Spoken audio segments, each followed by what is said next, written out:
pod return to the Waking Sands. We are a Final Fantasy XIV companion podcast where we explore the lore and story of Hydaelyn and beyond. My name is Jen, and I'm joined by my co-host and researcher. I'm Levi. Hi, Levi. Hello, Jen. Welcome back from our break. How was your break, Jen? It was nice. Really? Nice. Nothing bad happened? I mean, you can talk about that. So it was Jen got super sick. Oh, that's right.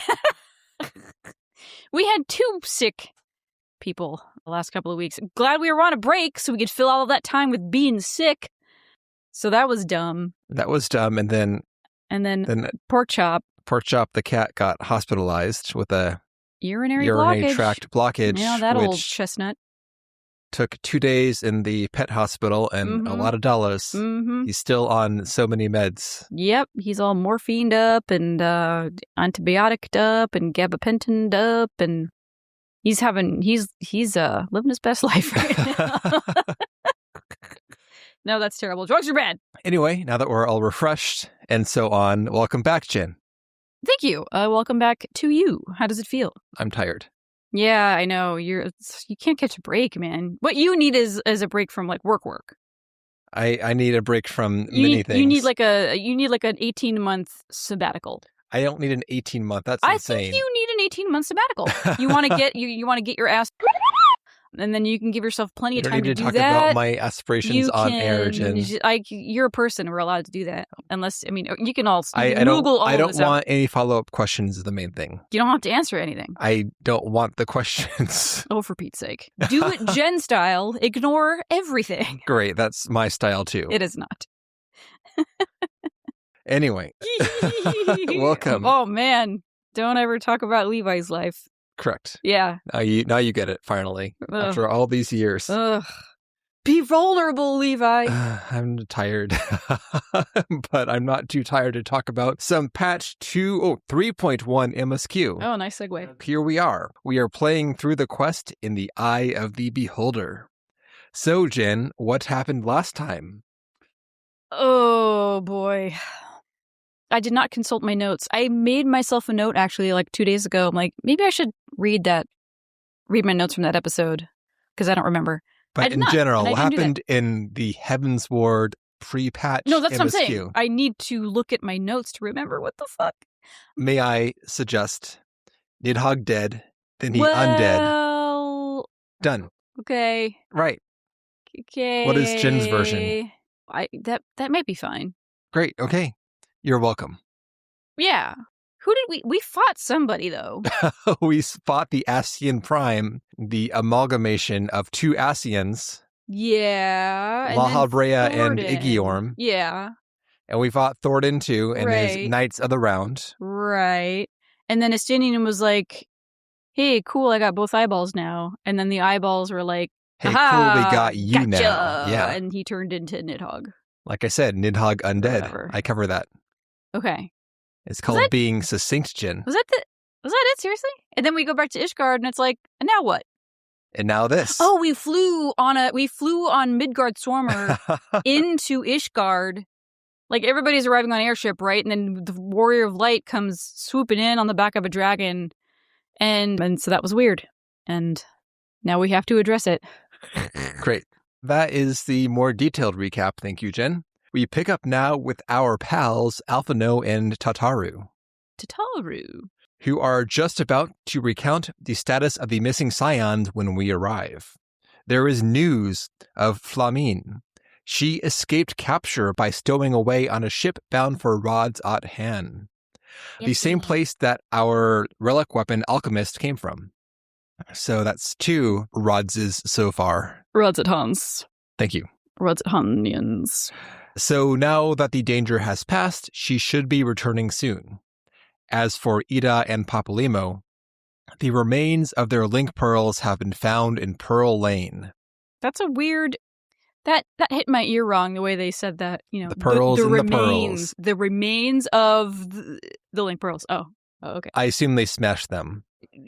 We assume right, because they don't want tracking thinking or whatever, is they don't want people eavesdropping, but just like don't answer the phone for a bit. You know, put it in The etheric equivalent of lead. They're on burner link pearls right now. They could have said, hey, we're cool guys. Like, see you later. Peace out. Believe it or not, we aren't at home. Yeah. Put a cool answering machine on. That's the only. Cool. Believe it or not, Ida isn't at home. At some point in time when I was young, there was a cassette tape that was gifted by some family member, I think, that had a bunch of those like jokey answering machine responses. Hell yeah. There was one Beethoven one I recall. What is the classic Beethoven symphony? Dun dun dun dun. Yeah, what is that? Something in G, I think. It's a number, I think. And it was second remixed symphony. as a disco song. It was used in so many damn things. Anyway, though, I don't care. I knew this 20 years ago. Oh, Beethoven's Fifth. There we go. 2 and 5, similar shapes. Many joke answering machine responses, answering machine recordings just like that. So obnoxious. Correct. We'd not use them, but they were amusing to listen to. Oh, 100%. Speaking of that, I remember one time my best friend and I, we were probably, 10, and we had like the most awesome idea one afternoon was to create this whole script for the outgoing message. It was like there were sound effects and like I said, there was a script. And so we had to like block it out. We had to rehearse it. It was a whole thing. So we were like running around my parents' bedroom because that's where the answering machine was for, like 2 hours practicing this thing. And the outgoing message ended up being like 30 whole seconds. Yeah. Absolutely That's ridiculous. Obnoxious. Yeah. Can't believe they let us do that. So anyway, they ditched their link pearls. Papalymo and Ida did, and they're MIA right now, but presumably alive. And what of Thancred and Minfilia, we wonder?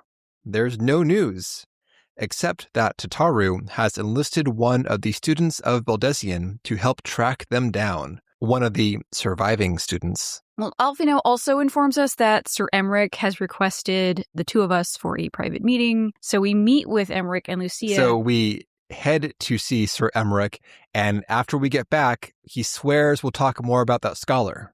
Just hold the phone, Tataru. We'll talk later more about that scholar you found. Sir Emmerich awaits. Why did you have to interrupt me to say that? Because Alphinaud does to Tataru, because they're setting up a bit here, Jen. Oh my god. I'm serious. Now you're making me explain the humor of the segment. Yes, because I felt a little put out that you would interrupt. As would Tataru as she's trying to explain who this visitor is, but Alphinaud has no time for her. Oh, I see. Yeah, the bit is that, and I mentioned that in my notes later on, like, you're making a point not to tell us who here, it Jen. is. That is why I interrupted you. To Totally bring about the effect of Totally worth it. So clean, so smooth. I agree. Yeah. In the wake of the Archbishop's fall, the nation of Ishgard trembled, the faith of her people shaken to its very core. For 1,000 years had they fought and died, certain of the justice of their cause, only to be told that their holy war was born of the sins of their forefathers. What then for those brave men and women, thus stripped of their righteousness but to despair, to deny the truth and decry its speakers?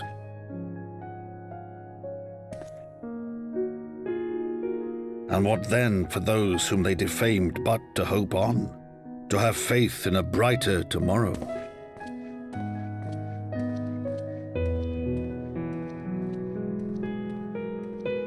A tomorrow in which man and dragon might live together in harmony, then as distant as the very stars in the heavens.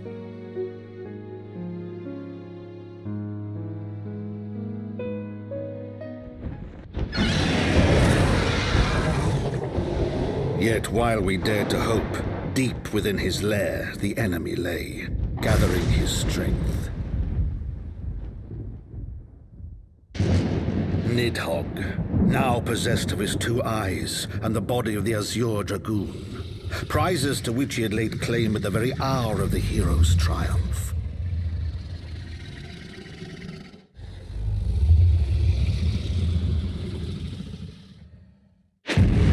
As desperately as we sought the solace of peace, the great worm craved the misery of war. Nor was he alone in his misbegotten desire.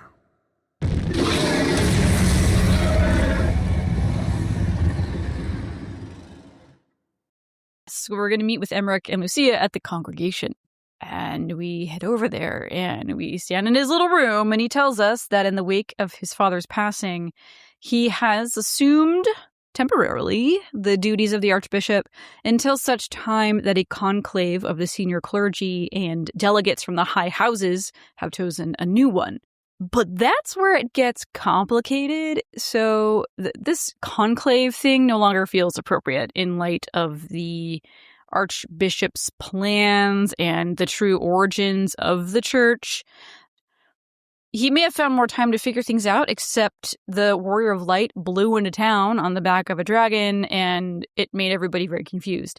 Sir Emmerich reckons that the full truth is his responsibility to communicate to the people of Ishgard, and any delay in that communication would only erode the people's trust in him, which he's not down for. While they expected some to refute the truth, they didn't expect so many to remain in denial, some of them reacting violently. Those who cannot or will not reconcile the truth with their deeply held religious beliefs fear that Emmerich is attempting a coup, and those who have accepted the truth are harassing the clergy in the streets. Like, it's fucking bedlam. For the time being, Hilda and her people are maintaining some order in the streets. I almost said Hildy. It is not. It is Hilda. The real work... So, Jen, we were talking some time ago about, does Hilda come back? She does. Just off then. Screen. There you go. Exactly. She's around. Yeah. We mention her from time to time. Yeah. The real work, Emmerich believes, lies in a parley with the dragons of Annex Shrine, namely Vidofnir. Lucia will be sent as an emissary, and we will facilitate the connection. We now go catch up with Tataru, who has relocated to the Forgotten Night, and right out in the common room, she questions, "So, what was your secret meeting all about? I'm all ears." A diplomatic mission to Annex Shrine, you say? Thank you. A lack of tact, astounding from who's supposed to be like the spy master now or something. I guess. She works there, so maybe she knows that people there just don't like... Maybe there's like an understanding she went among there the clientele. With the purpose of gathering information from all the passersby. Yeah, no, you're right. But no, she can do it. They can't do it to her. 100%. It goes 100%. one way. Yeah, nobody's listening. That aside, why don't we stop by Idleshire afterwards to greet our Charlayan guest with Y'shtola? Your dragon meeting is important and all, but this scholar just so happens to be. But there's no time, says Alphinaud. We gotta go. We'll meet Y'shtola if we can, but we have to get a move on to our dragon rendezvous. Okay, bye! We've forgotten Aetherites exist, and we have to walk to Tailfeather. Lol. Also, while we were at it, we forgot that Ishgardians have flying chocobos too. Whoops. The path is long, but known to us. From Falcon's Nest, we shall cross the Western Highlands and make for Tailfeather in the Dravanian Forelands. That's like crossing the Rocky Mountains in the winter. Walking from the breadth of the Kurthus Western Highlands. And then, What kills me is that there's no reason for this. There's no plot requirement to have it take so long. It's just that nobody else can use Aetherites except us. Or the chocobo paths either. Because there's a nice stop in the Convictory, which I use all the time. It is, because given where the Aetherite is in the Western Highlands, I oftentimes, when I'm doing Imiscutia, I would teleport to Falcon's Nest, pop myself on the flight path to the Convictory for business in mid-Highlands, and alt-tab or go to get a drink or whatever while I'm flying there. Oh, wow, okay. This is a critical extension of the flight path, of the travel network for how shitty the Aetherite is in Western Highlands. Yeah. But not for Lucia, who has to walk, apparently. I mean, maybe they did ride on chocobos. We don't know. Okay. I can't imagine that they would walk on their feet. But can, because they are. That is on silly. their feet foots. I've noted that, too. That's 3 days later. We think. I mean, that's how long it would take. Yes. Unbelievable. And now they have frostbite, and Lucia needs an amputation of her foot. I mean, Lucia, she is struggling, but not with any physical maladies from the trek. She's struggling a bit with where circumstances have put her. Nice transition, Jen. Thank you. Rather than being at the front of an army, she's attempting to parley with her former enemy. And Alphinaud empathizes with her position because, he knows how difficult it can be to set aside the past to move forward. And, he doubted his recommendation to work with Iselle for a long time. He was uncertain that redemption was possible for her, that it would work out. Because as Lady Iceheart, she had the blood of dozens on her hands. And, despite her past misdeeds, she joined them in their shared effort for peace until her dying breath. So, kind of anything is possible. And that she's, Lucia's like, all right, well, I still have some trepidation, but I have a heart open to all possibilities. And we continue on to Annex Train. And yeah, we meet with Vidofnir. Vidofnir is like, hey, nice to see you. And we introduce Lucia to her as the first commander of the Temple Knights and, arguably more importantly, our trusted friend. The dragon agrees to hear her out, and Lucia pleads for Vidofnir to help the Ishgardian people accept the truth that has been concealed for 1,000 years by joining metaphorical hands in friendship with the Holy See, within eyesight of, everybody. And Vidofnir is like, I'll think about it, citing the need to consult with her sire, Hraesvelgr, Fair, and the growing threat of the Nath. Yet again. I think that was our excuse last time. Sorry, we can't do this stuff because the Nath are doing Uppity stuff. Yeah. We've waited 1,000 years. We can wait a little bit longer. And Lucia bids us farewell. She's going to hang out here. She knows the way back. She's like, I'm comfortable now. It's fine. And Alphinaud and I leave for Charlian to greet the mystery scholar. With the dragon business done, we're easy. On now for Idleshire. What's that? So that was easy. That was easy. Except we didn't do anything just yet. We just asked the question and we'll wait for the response. Vidofnir was first open to step. it. Yeah. Right? If she didn't have to wash her hair, aka deal with the Vath. Or is it Nath? The Nath. I don't recall which one are the quote good ones. I think the those are non-hive mind. Nath bad. Vath because they're good. Nathty. Yeah. Yes. Yes. Great. Yes. Good.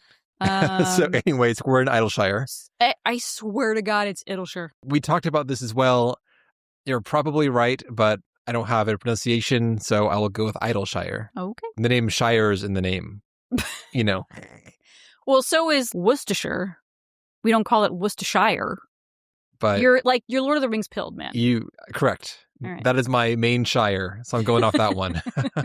Alphinaud is curious to learn how this unknown scholar means to find Minfilia and Thancred. He can only assume she's privy to some unknown investigative technique. But by the time we arrive, having trekked so far overland, Y'shtola explains that our guest has already arrived, then departed again to go wander the Charlayan colony ruins. So we will just hang out at the entrance and wait for her to come back. Finally, pausing to have a moment to reflect, Alphinaud wonders, back in Ishgard, what was Tataru trying to tell me? But after a brief wait, our guest arrives. It's Krile. Yeah, he wishes he waited and figured out who it was. Who we've heard name-dropped before when we learned about the destruction of the Isle of Val.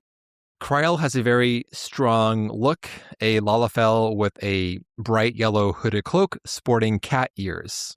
We'll do some Krile bio stuff at the back end of the episode. Yeah, I think so. Obviously, the first time we play this, we've never seen Krile. So We've heard tell of this woman, this vaunted scholar, this the Baldesion of the students of Baldesion, Minfilia's good friend, etc., etc. Baldesion Jr. Right. There's probably an expectation in your head of what this person might look like. And frankly, playing through, especially if you're playing through in real time, like back in the day, I'd be amazed if you recalled this kind of passing reference to someone, unless you picked up her name and kind of gleaned onto it from the Final Fantasy V reference. Definitely didn't do that. But her name is really distinctive. So I feel like I remember. Y'shtola says it really weird. It's like a drawl. Crawl. Crawl. This is Crawl. I'm terribly, terribly sorry to have kept you all waiting. You need not apologize. We arrived but a moment ago ourselves. Pray, allow me to introduce Kryle, who has recently come from the Sharlayan motherland. She has generously offered to assist us.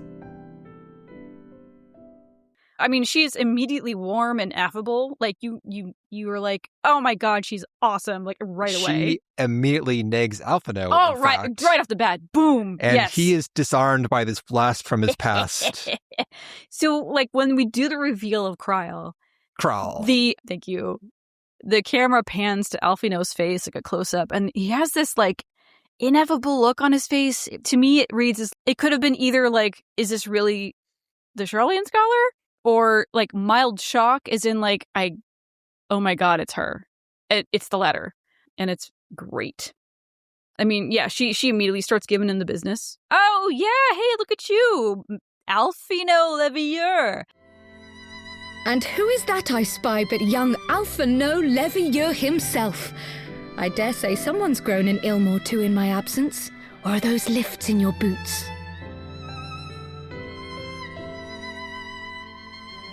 We, Miss Kryle and I met at the studium years ago. I shall forever be indebted to her for her sage guidance. It was no small task keeping him out of trouble, believe you me. The youngest ever to enter the studium, him and his sister, 11-year-old prodigies. Suffice it to say, social graces were not among his list of talents. Striding up to his seniors on his first day, head held high. What was it he said again? Thank you, Kryle.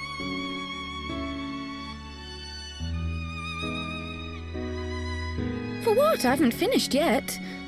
Would you care to attempt a more dexterous deflection? Mayhap we should save this delightful conversation for a more fitting occasion, when pressing matters do not demand our undivided attention. A bit much, but better. I can tell you have been putting your skills to use here in Eorzea.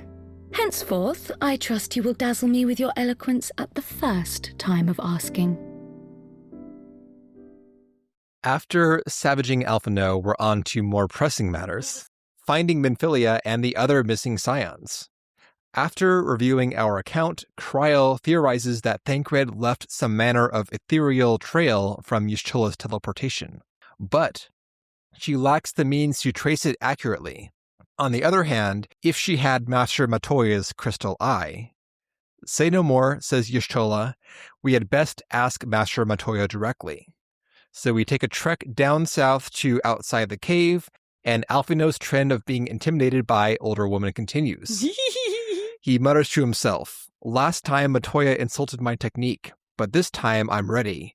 Let her belittle my obsidian carbuncle if she dares. Oh, yeah. Who am I kidding? Big talk. It'll be fortunate if she does not mistake me for my sister again. Lol. There's also a shred of nervousness in Kryle, too. Because she remembers all the stories she's heard about Matoya over the years. She's like, there's some good, some bad. And Y'shtola's like, don't worry, they're all true. Shall we? We're back in Matoya's lair. And Kryle introduces herself to Matoya and says that she's a student of Baldesion. Matoya recognizes the name. The man Baldesion established his deal on the Isle of Val or some such. And with some sadness, Kryle informs Matoya that some manner of immense magic caused the school and the island itself to vanish. And the only reason she was spared was because of the blessing of light. And Alphinaud was like, whoa. You have the echo? And she turns to look at him with this quizzical look on her face, and she's like, yeah. What? This is on her. It is not obvious. Like that is not like a no duh. Of course I do. But that's exactly how she Oh yeah, she does. deals but with it. Yeah. It's weird that she's like, yeah, obviously I do. Who doesn't? Yeah, and then shortly after that, he's like, oh, I had no idea. And she's like, well, you weren't supposed to know because it's a secret. Pick a lane, Kryle. Yeah, anyway. Goddamn. I don't know. Maybe she thought Minfilia told us or something. I don't know.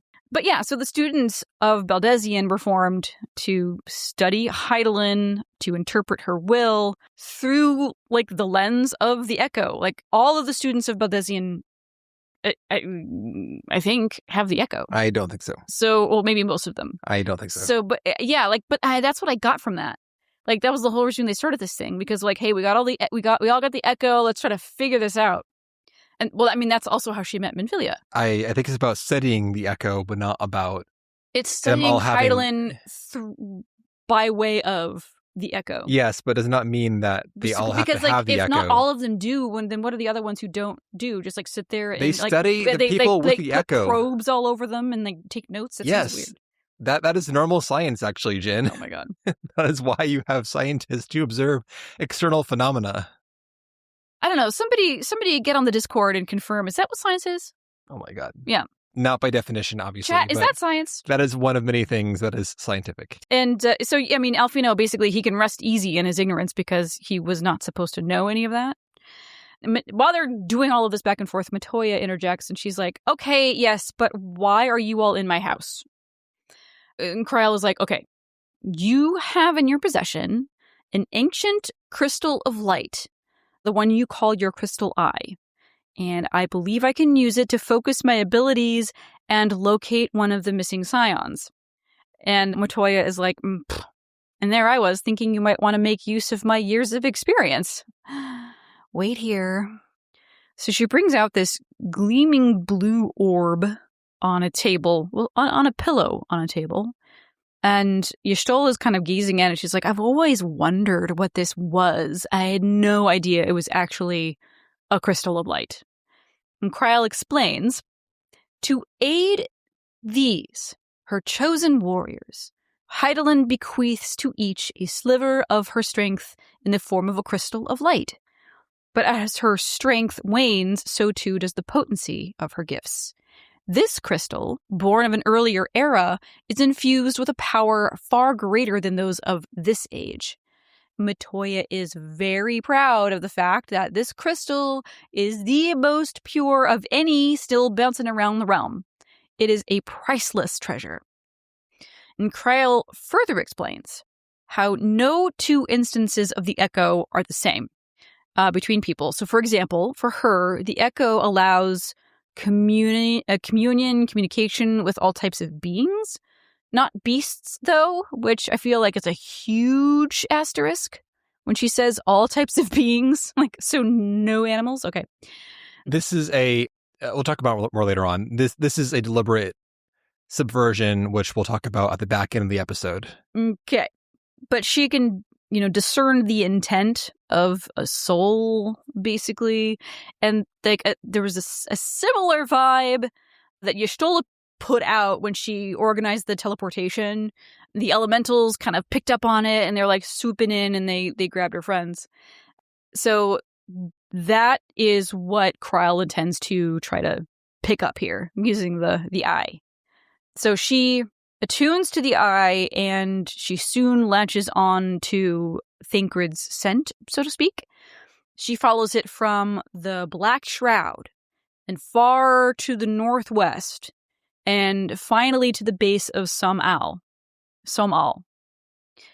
As if she was using the Echo at that moment to sense our fears, she says, it's unlikely he was deposited inside the rock.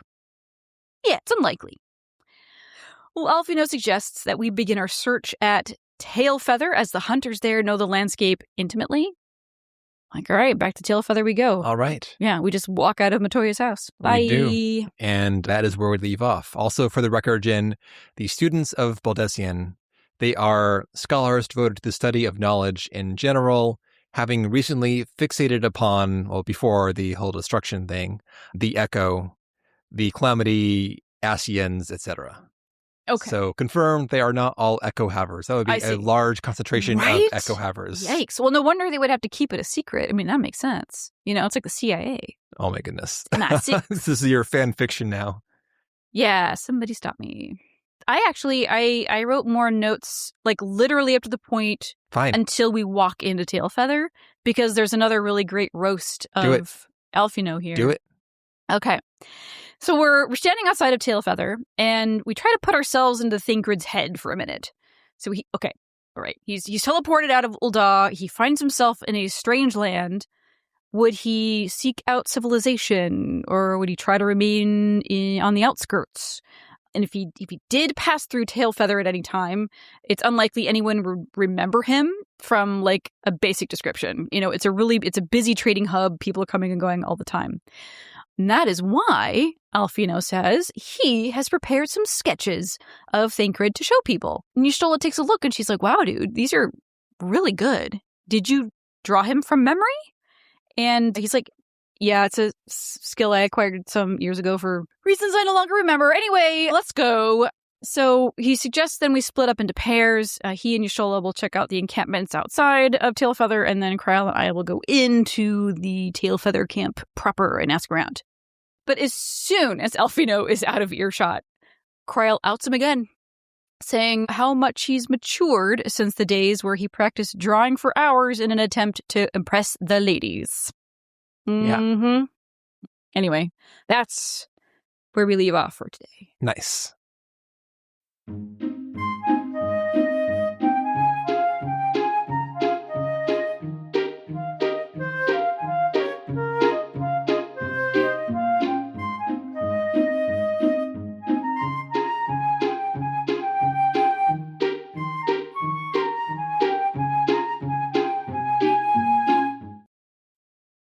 All right, Jen, it's Krile time. Oh my God.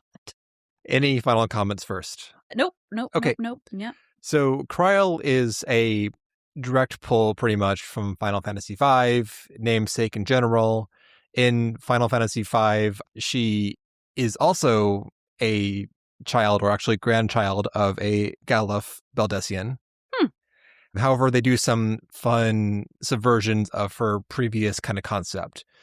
So in that game, I always assumed that she was like a child because her sprite's so chibi pretty much. Yeah. But I was pulling it up today before this episode, and in the remakes of Final Fantasy V, where they're not doing the tiny little, whatever, like probably 32 pixel tall sprites, if that, she actually is like a hot teen. They really, I'm serious. She's a child and immature, I believe, is this concept. But in the remakes, she appears as a very kind of lascivious looking teenager. Like 14, I don't know. Something? Okay. All I saw about this was her portrait. She's like a character drawing essentially, and her text bar when she's talking, and that shows her. Oh, hell yeah. Yeah, she's got, yep. But I always thought until today that she was like 10 or 12 or something, because she acts so kind of bratish, frankly, in that game. Mm-hmm. Yeah, I can see that. I'm looking up pictures right now. I've actually never looked that up. Yeah, that is confusing. Anyway, today I learned. I guess I should preface spoilers for Final Fantasy V. If anyone cares, I will cut that back. Krile in 14, she differs in some deliberate twists from the 5 Krile here. In 5, Krile was the granddaughter of Galuf. Here, though, she is an adopted child. But in both games, Galuf dies before she comes into her own. Mm-hmm. Spoilers. He's dead. The Isle blew up. No, in 5. Yes, I understand, but also that game is ancient, so. Fuck you, man. In 5, also, she can talk to creatures, to beasts, per se. Oh, interesting. So now they're like, you can talk to everyone but beasts. Subversion. Yeah, just like a inversion, if anything. Right, but sure. That said, day. it's kind of funny. They're She's pointedly, different. yeah. God damn it. In terms of demeanor, she is much more mature, though. She is she's a small, level body, professional, mature, woman, yes, but sassy woman, like Jen. Oh yeah, she's not going to let you get away with shit. Like Jen. It depends on who you are. Like Jen. Oh my God. But she has the echo, of course, and her distinct cloak. I don't think we ever learned about this in game, but her cloak is the Cloak of 9 Lives. And this is some low concept shit by her granddad here, or I guess her dad, her adoptive dad, whatever. Because the garment is meant to represent her attachment to the echo, and the ears are symbols of the echo. Nope. somehow. Nope, it's a cat. I said low concept, Jen. So Yep. anyway, he was cooking when he made it, and he's like, I swear this is symbolic. Yeah, people are going to take a second. Ears, they're going to have to take a second to really dig into the symbolism anyways, of this. It is a token of his belief that powers such as Kryle's are individual traits and nothing to be feared. Oh, that's nice. So great. this cloak is not his cloak that he gave her when she was a little baby, but this is in the same design as the OG cloak. Cool. Keeping the style going forward. All right. Yeah, I think that is all we need to talk about. There is much more to learn about Kryle over time, but don't want to go too hard there. For now, though, we know the essentials. Yeah, we'll get a lot more when we hit Dawn Kryle. Spoilers, but whatever. Good enough pun that fuck it. That's it. That's all I got for today, Jen. Next time, I don't know for sure. I think we may wrap the whole patch next time. It's pretty snappy. Hot damn, yeah. And this apparently was before they began doing like the mandatory 1 dungeon and 1 trial per patch. Oh. So there are no group content pieces in this patch period, I don't think, from reviewing the wiki. Shit, okay. Unless this gets super chunky, this might be the next episode might be the final episode of the patch story, and then we're on to more side content, TBD. So we will see you then. Also, we would like to share, a listener wrote in and they started their own little YouTube channel, citing the fact that we started a podcast as their inspiration to starting their own creative endeavor, which is fucking awesome. If you want to check out their channel, it's called Wild Eorzea, and he does like a nature documentary style stuff about the animals in Final Fantasy XIV, and then he creates real life dioramas with them, which is like super fun. So give him a watch.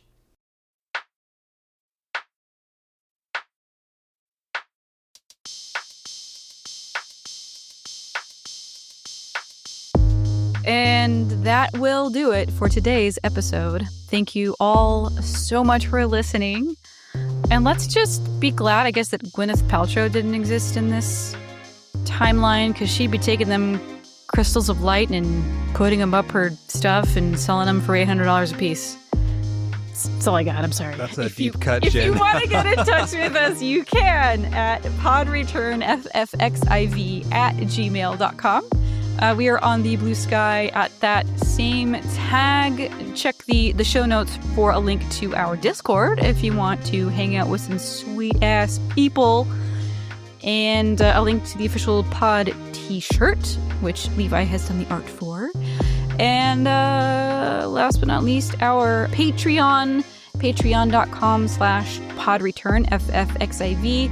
If you want to support the pod another way, because we got $1 or $2, we got 2 different tiers. We've got bonus content we throw there. All the seasonal episodes go there. Anything relating to like the card game, for example, the tabletop RPG. We just did an episode on Mahjong. It was really fun.